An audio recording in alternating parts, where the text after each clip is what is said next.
हम सबको जिंदगी बहुत प्यारी होती है। हमारी कोशिश भी यही होती है कि हम इसे बेहतर से बेहतर तरीके से जी सकें। जब से कोरोना महामारी की शुरुआत हुई है, तब से जीवन जीने का अंदाज बहुत हद तक बदल गया है।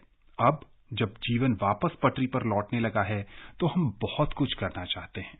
अपने दोस्तों के साथ घूमना फिरना चाहते हैं, अपने रिश्तेदारों से मिलना चाहते हैं या फिर किसी लॉन्ग ट्रिप पर भी जाना चाहते हैं।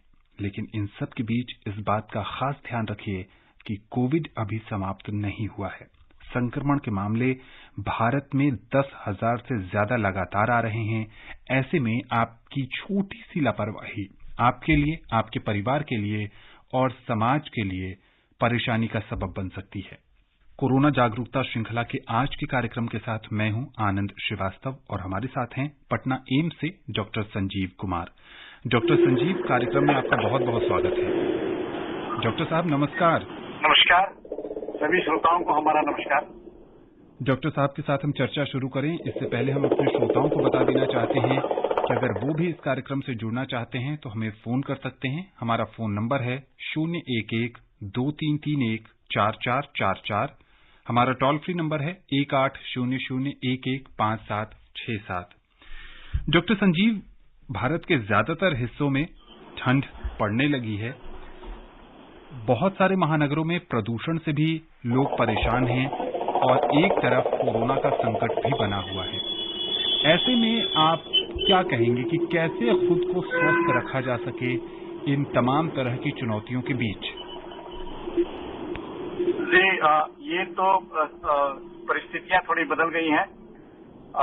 अब कोरोना के भय के साथ साथ ये जो ठंड पड़ने लगी है, तो बहुत सारे शहरों में फॉग या औद्योगिक शहरों में स्मॉग की समस्या हो गई है और लोगों को अपर रिस्पिरेटरी ट्रैक्ट इन्फेक्शन, जैसे कि आमतौर पर हम जो बोलते हैं सर्दी खांसी होना, बुखार होना, ये ज्यादा होने लगा है जी।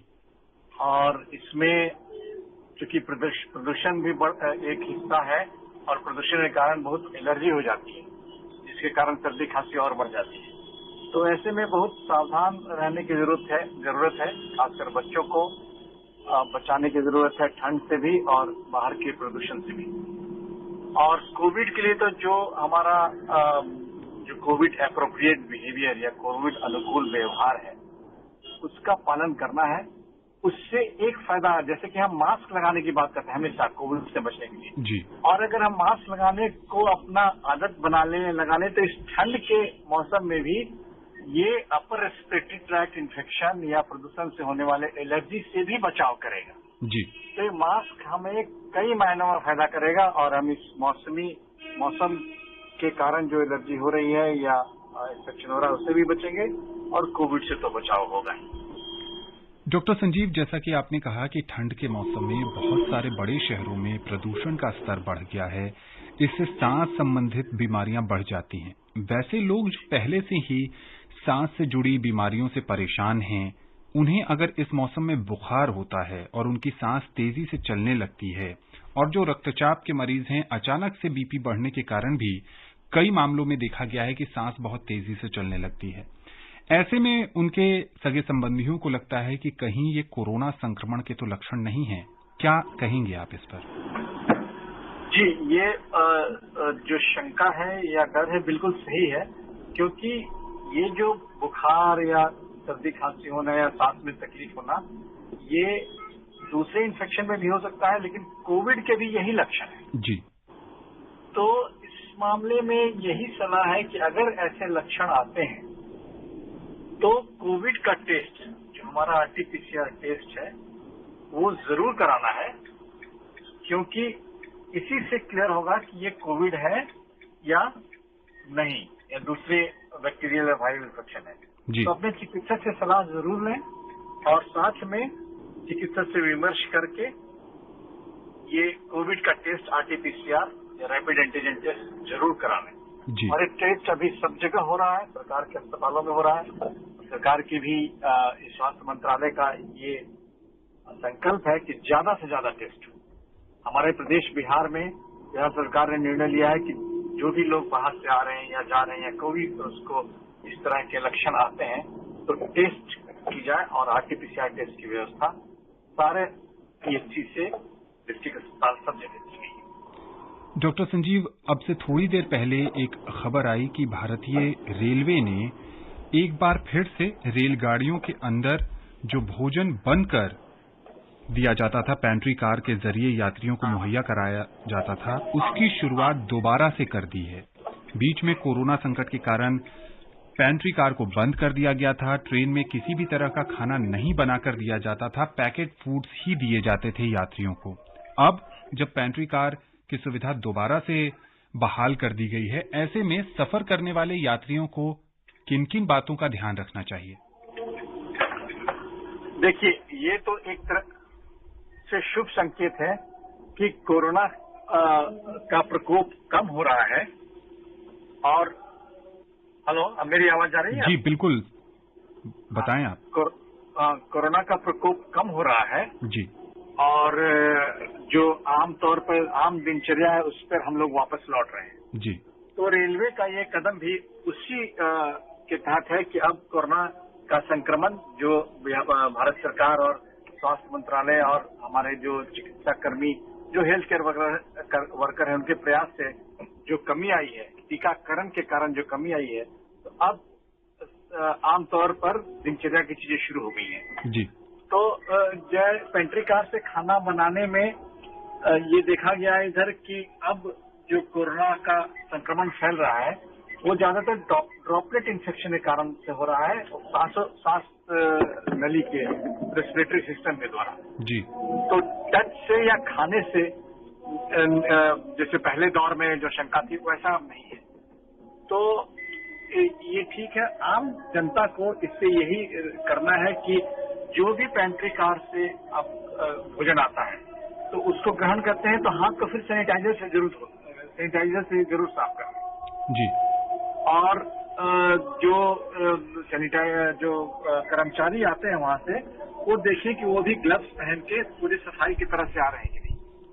और ज्यादा भीड़ में और ज्यादा कर्मचारी एक साथ नहीं है और साथ में भोजन एक साथ इकट्ठे करके नहीं लाए। जी।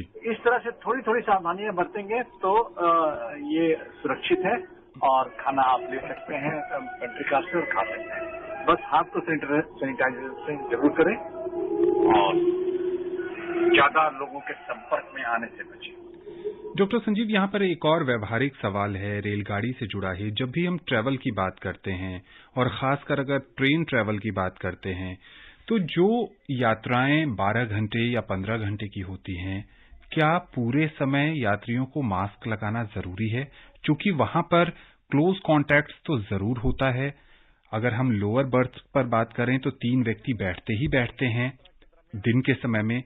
ऐसे में क्या फुल टाइम मास्क जरूरी है? आपका कहना है कि रेल यात्रा के दरमियान मास्क लगाना जरूरी है कि नहीं? पूरे समय के दौरान? नहीं, देखिए, ये तो जो हमने बताया कि कोविड अनुकूल व्यवहार है।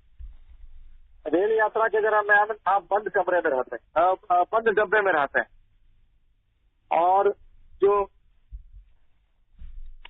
बंद डब्बा है तो घर से आप निकलते हैं यात्रा के लिए तो मास्क लगा के जाना ही है रास्ते में। जी। जब ट्रेन के अंदर आप चले जाते हैं उस समय बहुत लोगों की आवाजाही होती है। जी। आवागमन होता है, ट्रेन से कुछ लोग उतरते हैं, कुछ चढ़ते हैं, तो उस समय भी मास्क लगाना जरूरी है। जी। लेकिन ट्रेन यात्रा एक बार अगर शुरू हो जाती है, ट्रेन चलने लगती है और उस समय आपके डिब्बे में बहुत ज्यादा भीड़ नहीं है। जी। अगर आपकी रिजर्वेशन में बॉगी है तो जरूर है, निश्चित जितनी सीट होगी उतने ही लोग होंगे, तो उस दरमियान में आप मास्क खोल सकते हैं। जी। लेकिन अगर जो आम जनता जो हमारी जो सामान्यतः साधारण डब्बे होते हैं उसमें यात्रा करती है और उसमें भीड़ होती है तो मास्क लगाना जरूरी है। बिल्कुल। जी। डॉक्टर, अब रात में अगर रिजर्वेशन डब्बे में आप सफर कर रहे हैं तो बहुत कम लोग हैं, कुछ लोग सो रहे हैं, उस समय मास्क ना भी लगाएं तो ठीक है, लेकिन अदरवाइज आमतौर पे साधारण डब्बे में मास्क लगाना जरूरी है। डॉक्टर संजीव, कुछ लोगों की ऐसी मानसिकता अब बनते जा रही है, चूंकि त्योहारों के मौसम से पहले आप जैसे स्वास्थ्य विशेषज्ञों और सरकार ने कई मंचों से लोगों से ये आग्रह किया कि सामाजिक दूरी का पालन करें, बाजार में भीड़ न लगाएं, मास्क जरूर पहनें, और बाजारों में खूब भीड़ देखी गई और लगा कि दीपावली और छठ पूजा के बाद कोरोना संक्रमण के मामले बहुत तेजी से बढ़ेंगे। लोगों का अब ये तर्क है कि पर्व त्योहारों के बाद भी कोरोना के मामले रफ्तार से नहीं बढ़ रहे हैं। अब कोरोना की वापसी नहीं होगी, कोई तीसरी लहर नहीं आएगी, इसलिए कोरोना से डरने की जरूरत नहीं है। क्या कहेंगे आप इस मानसिकता पर? नहीं, ये तो फिर अपने को भुलावे में रखना है, ये मुगालता है। क्योंकि जो छठ पर्व या दीपावली हुई या लोगों का एक देश में एक जगह से दूसरे जगह पर आवागमन हुआ जी, तो आप हम सब जानते हैं कि मैं फिर कहूंगा कि केंद्र सरकार, राज्य सरकारों, स्वास्थ्य कर्मियों, भारत सरकार का स्वास्थ्य एवं परिवार कल्याण मंत्रालय और ICMR, इन सारे संस्थानों ने मिलके एक जागरूकता का मुहिम चलाया और लोग आमतौर पर सतर्क रहे जी। जो कोविड अनुकूल व्यवहार है उसका प्रयोग किया और दूसरा कि टीकाकरण बहुत अच्छे तरीके से हुआ और एक काफी बड़ी जनसंख्या को 2 टीके लगे, दोनों टीकों से कवर किया गया जी। तो ये सारे कारण है कि उतनी तेजी से नहीं फैला जी, जितना हम सशंकित थे जी। तो इसका मतलब ये नहीं कि हम लापरवाह हो जाएं और कोविड नहीं आएगा ये भविष्यवाणी कर दें, इसका कोई वैज्ञानिक आधार नहीं है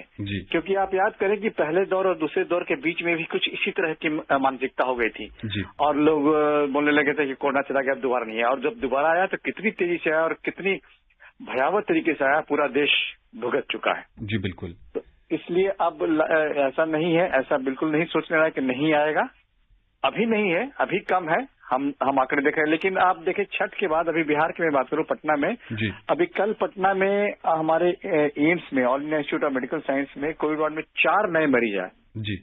जो कि 4 मरीज पिछले एक ही दिन में 4 नए मरीज पिछले 25 दिनों से नहीं आए थे जी। पिछले 25 दिनों में रहे तो कभी 1 मरीज, कभी 2 मरीज एडमिट हुए, कभी कभी 0 बिल्कुल भी नहीं हुए थे, लेकिन कल अचानक 4 आए। ये मैं ये नहीं कह रहा हूं कि इससे संख्या बढ़ने की आशंका है जी। लेकिन एक ये आंकड़ा है जी। और त्योहारों के बाद का आंकड़ा भी हमें देखना है कि कितना, बीच में बिल्कुल 0 राज्य भर में एक भी पॉजिटिव नहीं आ रहा था। अभी जो है कल 12 या 15 मरीज पॉजिटिव आए जी। उसके पहले दिन 10 मरीज आए थे पॉजिटिव। जी। तो अभी हमें सतर्क रहने की जरूरत है, सब चीज पर नजर रखनी है और ये जो भी बचाव के तरीके हैं उसका पालन करना है जी और बिल्कुल। टीकाकरण को ज्यादा बढ़ावा देना है। सब लोगों से मेरी अपील है कि जिन्होंने टीका ना लिया हो या दूसरा डोज उनका बाकी है वो जरूर लें। लापरवाही नहीं बरतें, कोविड नियमों का पालन बहुत जरूरी है। जी। बड़ौद से महेश शर्मा जी फोन लाइन पर जुड़ गए हैं हमारे साथ। महेश जी, बहुत बहुत स्वागत है आपका। नमस्कार जी। नमस्ते। मैंने लगभग 465 एपिसोड में हिस्सेदारी ले ली है आपकी। जी बहुत शुक्रिया। और आज का सवाल है जी, अगर हम कोरोना पेशेंट को हॉस्पिटल ले जाते हैं तो हमें क्या क्या सावधानियां रखनी होंगी? जी डॉक्टर संजीव, ये जानना चाहते हैं कि अगर किसी कोरोना संक्रमित को अस्पताल तक ले जाना हो तो उनके सगे संबंधियों को किन बातों का ध्यान रखना होगा?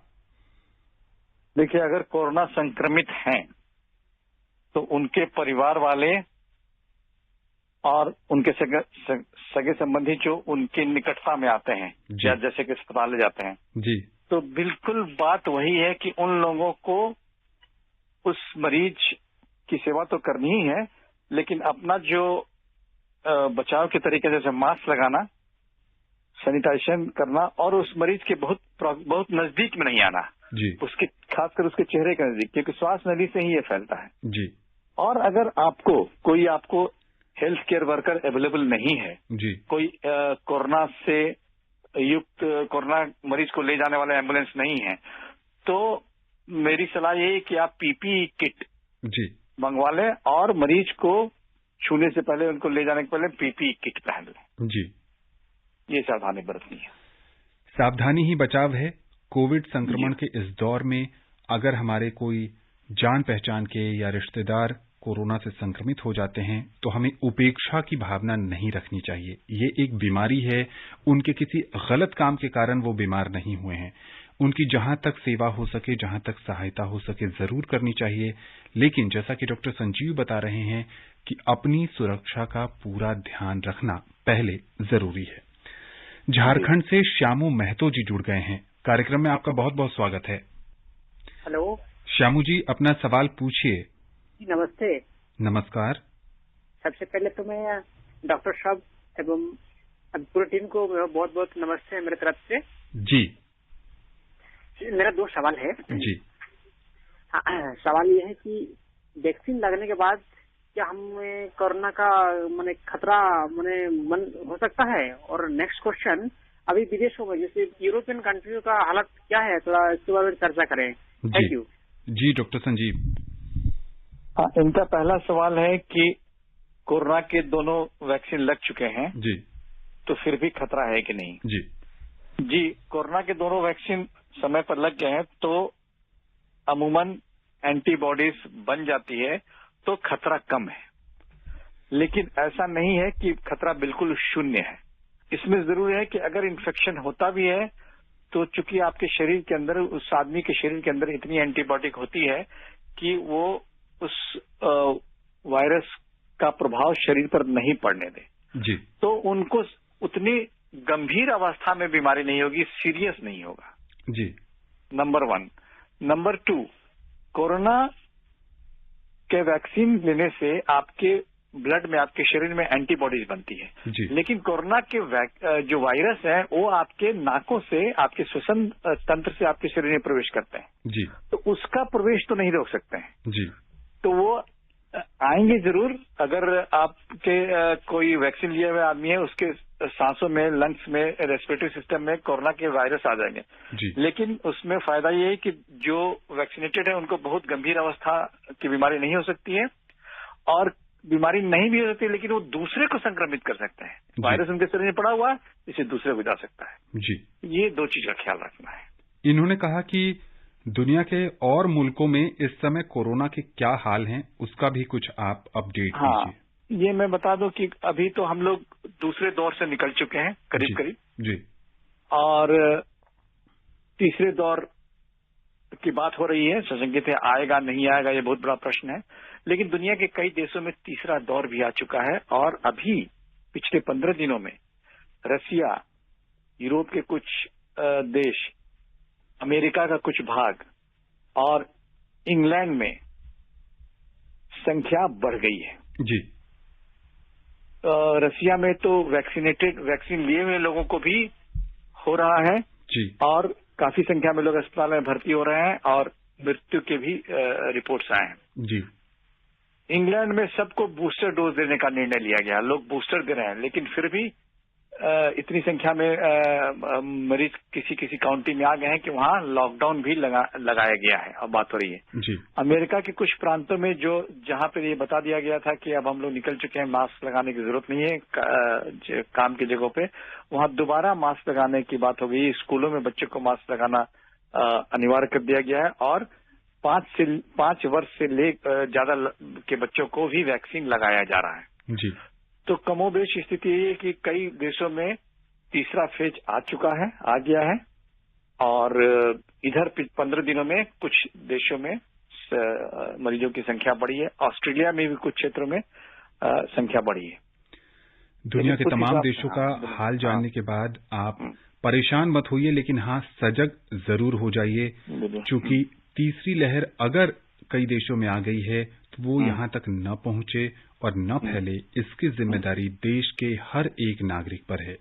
कोविड नियमों का पालन करिए, मास्क लगाइए, सुरक्षित दूरी अपनाइए और अपने हाथ और मुंह को बार बार साबुन पानी से धोते रहिए, सैनिटाइजर का भी प्रयोग करते रहिए, तभी संक्रमण के फैलाव को हम कम कर सकते हैं। महाराष्ट्र के ठाणे से गुरुनाथ जी जुड़ गए हैं। गुरुनाथ जी, कार्यक्रम में बहुत बहुत स्वागत है आपका। जी सर, नमस्कार। नमस्ते सर, मेरा सवाल है सर, अभी ये जो घर घर दस्तक, सर ये जो कुछ बच रहे हैं कुछ ये अपना वैक्सीन लेने से लोग जानबूझ के कुछ लोग नहीं ले रहे हैं। सर ये जो घर घर दस्तक ये जो घोषणा की गई है, सब क्या है, इनको सख्ती से दिया जाएगा ये जो डोज है? और मेरा दूसरा सवाल है सर, अभी ये जो 10,000 11,000 जो आंकड़े घूम रहे हैं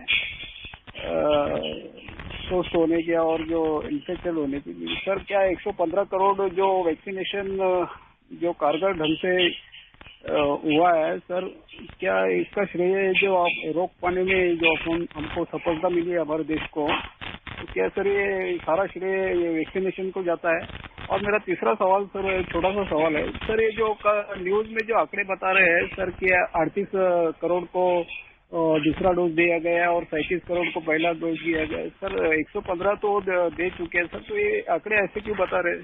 थैंक यू सर। जी डॉक्टर संजीव, बहुत सारे सवाल हैं आपके लिए इनके पास। मैं एक एक करके संक्षेप में बता देता हूँ। पहला सवाल इनका है कि जो घर घर दस्तक प्रोग्राम के बारे में बात की है, तो ये निर्णय हुआ है कि अब टीका देने वाले घर घर जाएंगे और जो लोगों ने अभी तक टीका नहीं लिया तो घर पर नहीं देंगे। इसमें इनका क्वेश्चन था कि सख्ती बरत जाएगी, तो नहीं, ऐसा कुछ नहीं कि सख्ती नहीं बरतनी चाहिए और सरकार का ये मंशा भी नहीं है। लोगों को समझाया जाएगा, जागरूक किया जाएगा, वैक्सीन के फायदे बताए जाएंगे, और अब तो वैक्सीन के फायदे के आंकड़े आ गए हैं जी, पूरा देश देख रहा कंट्रोल, इसलिए उनको समझा के जागरूक करके ही वैक्सीन दिया जाएगा जी, और घर घर जाने का मकसद भी यही है जी। दूसरा प्रश्न था इनका, ये जानना चाह रहे हैं कि जो 115 करोड़ से ज्यादा कोविड डोज की खुराक दे दी गई है, क्या यही एक बड़ा कारण है कि देश में संक्रमण की जो रफ्तार है वो धीमी पड़ गई है? हाँ, ये एक प्रमुख कारण है। दूसरा कारण है जो जैसे मैंने बताया, सरकार और चिकित्सा कर्मियों सबका मिलाजुला ये प्रयास है कोविड एप्रोप्रिएट बिहेवियर के पालन करने का, और कोविड से जो पीड़ित हो गए हैं उनके आइसोलेशन की व्यवस्था, उनके समुचित चिकित्सा की व्यवस्था करने के कारण ये सब मिलजुल के ये कोविड पे कंट्रोल पाया गया है। हाँ, टीकाकरण उसमें एक प्रमुख कारण है जी। तीसरा सवाल, ये आंकड़ों के गणित में उलझ रहे थे कि 115 करोड़ में कितने को पहली डोज दी गई, कितने को दूसरी डोज दी गई, तो वो बहुत ज्यादा मायने नहीं रखता है। मायने ये रखता है कि अगर आपने अब तक भी कोविड वैक्सीन की डोज नहीं ली है तो जरूर जाएं, और अगर आपने पहली खुराक ले ली है तो अपनी तय तिथि पर दूसरी खुराक भी जरूर लें। उत्तर प्रदेश के बलरामपुर से रिंकी तिवारी जी जुड़ गई हैं। रिंकी जी, कार्यक्रम में आपका स्वागत है। स्वागत के लिए बहुत बहुत धन्यवाद। आनंद सर नमस्कार। नमस्ते। और आपके साथ एक्सपर्ट है, उन्हें मेरा नमस्कार। नमस्कार। नमस्कार जी जी सर, बिल्कुल सर। मेरा क्वेश्चन है कि जैसे अभी आप देख रहे हैं कि मौसम में जिस तरह का बदलाव आ रहा है, दूसरा मैंने देखा सर डेंगू, चिकनगुनिया, मलेरिया वगैरह भी हुआ, दूसरा वैक्सीन भी नहीं आया है। तो जो हमारे छोटे बच्चे हैं, कहते हैं इसमें जो इम्यूनिटी होती है, रोग प्रतिरोधक क्षमता, वो मौसम के हिसाब से थोड़ा शरद ऋतु में कमजोर हो जाए, तो ऐसे में बच्चों को कैसे बचाया जाए, इससे क्या कहेंगे सर? धन्यवाद। रिंकी जी की चिंता अपने बच्चों को लेकर है, क्या कहेंगे डॉक्टर संजीव? जी, मैं कहूंगा कि ठीक है, इनका चिंता बहुत स्वाभाविक है। अभी इस मौसम में बच्चे बीमार ज्यादा पड़ते हैं, सर्दी खांसी और जैसा हमने बताया अपर रेस्पिरेटरी ट्रैक्ट इन्फेक्शन होता है। लेकिन जो कोविड से बचाने की बात है, तो मैं बता दूं कि अभी जो सीरो सर्विलेंस हुआ है, देश के कई भागों में हुआ है जी, खासकर हमारे बिहार में बच्चों में सीरो सर्विलेंस की पॉजिटिविटी 75% से ज्यादा है। यानी कि 75% बच्चे हमारे राज्य में और देश के कई भागों में ऐसे हैं जिनकी कोविड के अगेंस्ट में एंटीबॉडी, मानी उनकी सीरो सर्विलेंस की पॉजिटिविटी 75% है। 75% बच्चे हमारे करीब करीब सुरक्षित हैं जी, जो रिपोर्ट आई है। अब इसकी फर्दर एनालिसिस होनी बाकी है, इसलिए अभी फिलहाल जैसा कि आशंका व्यक्त की जा रही थी कि बच्चों में तीसरी फेज आएगी और बहुत गंभीर होगा, अभी ऐसा लगता नहीं है कि बच्चों में बहुत ज्यादा समस्या आने वाली है या बहुत ज्यादा बच्चे संक्रमित होंगे कोविड में। हो सकता है कि इनकी इम्यूनिटी ज्यादा हो या इनएडवर्टली वो कोविड से इन्फेक्ट हुए होंगे, माइल्ड सिम्टम आए होंगे, नहीं आए होंगे और ठीक हो गए होंगे, तो इनके अंदर में इम्यूनिटी बनी हुई है। इसलिए अभी बच्चों को कोविड हो जाएगा इसके लिए ज्यादा घबराने की जरूरत नहीं, लेकिन हाँ, बचने के जो उपाय हैं सोच जरूर करना है। राजधानी दिल्ली से धर्मवीर जी जुड़ गए हैं। कार्यक्रम में आपका बहुत बहुत स्वागत है। आनंद जी नमस्कार। नमस्ते। मैं धर्मवीर गांधीनगर दिल्ली से बोल रहा हूँ। डॉक्टर साहब नमस्कार। नमस्कार।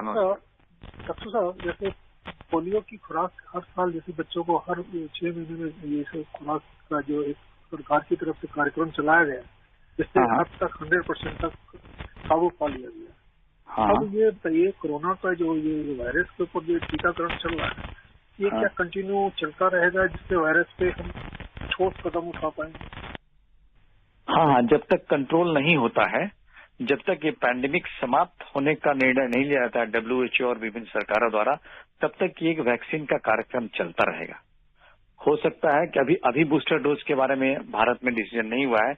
हो सकता है कि अगर वैज्ञानिक और डॉक्टर समझे जरूरत पड़े तो ये निर्णय सरकार ले कि बूस्टर डोज भी लगाया जाए, लेकिन ये टीकाकरण का कार्यक्रम चलता रहेगा अभी, जब तक इसे WHO विश्व में समाप्त घोषित नहीं कर देता है।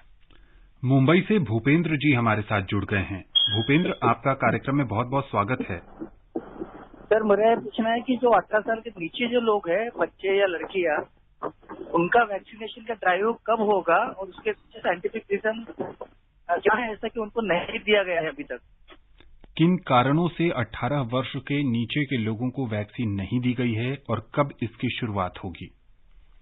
हाँ, जैसे इनका क्वेश्चन है कि ये 18 साल से कम बच्चों में ट्रायल हो चुका है। जी, भारत में कोवैक्सीन का ट्रायल हो चुका है और इसकी गुणवत्ता, मतलब इसकी इफिकेसी और सेफ्टी दोनों स्टैब्लिश हो चुकी है। जी। अभी जैसा मैंने बताया कि सीरो सर्विलेंस में बहुत सारे बच्चे पॉजिटिव आ रहे हैं, यानी कि वो सुरक्षित है कोविड के अगेंस्ट में। जी।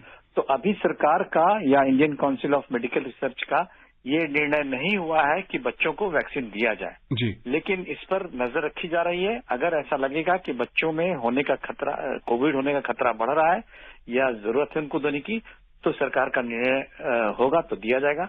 वैक्सीन देश में उपलब्ध है, ट्रायल पूरा हो चुका है, जिस दिन निर्णय होगा दिया जाएगा, लेकिन अभी ऐसा निर्णय नहीं है कि बच्चों को वैक्सीन दिया जाए। सरकार हर पहलू का बहुत विस्तार से गहन अध्ययन कर रही है। बच्चों का मामला है, बच्चे सबको प्यारे होते हैं। किसी भी तरह की कोई भी अगर शंका सरकार या वैज्ञानिकों के जहन में रहेगी, तब इसको बच्चों को नहीं दिया जाएगा। जब भी इसे सुरक्षित मानकर इसकी घोषणा की जाएगी, तब आप सभी अपने अपने बच्चों को जरूर टीका लगवाइए। अभी 18 वर्ष के ऊपर के लोगों के लिए भारत में दुनिया का सबसे बड़ा टीकाकरण अभियान चल रहा है। अगर आपने अब तक कोविड वैक्सीन नहीं ली है तो अपने नजदीकी टीकाकरण केंद्र पर जाइए और वहां से वैक्सीन आप ले सकते हैं। डॉक्टर संजीव, कार्यक्रम में अब समय नहीं है कि आपसे इस पर या किसी और विषय पर चर्चा की जा सके। आकाशवाणी के इस खास कार्यक्रम से जुड़ने के लिए और विशेषज्ञ राय साझा करने के लिए आपका बहुत बहुत शुक्रिया। जी, बहुत धन्यवाद। सभी श्रोताओं को शुभ रात्रि। तो जैसा कि डॉक्टर संजीव बता रहे थे कि मामले जरूर कम हो गए हैं, दुनिया के कई देशों में मामले बढ़ भी रहे हैं। इन सब के बीच हम सबको सिर्फ एक ही चीज का ध्यान रखना है कि कोविड नियमों का पालन करना है, लापरवाही नहीं करनी है और कभी भी इस मानसिकता में नहीं आना है कि कोविड अब समाप्त हो गया है, अब कोई तीसरी लहर नहीं आएगी। मास्क पहनिए, सुरक्षित दूरी का पालन करते रहिए, अपने हाथ और मुंह को बार बार साबुन पानी से धोते रहिए और सैनिटाइजर का भी इस्तेमाल करिए। स्वस्थ रहिए, खुश रहिए और संक्रमण से बचे रहिए। नमस्कार।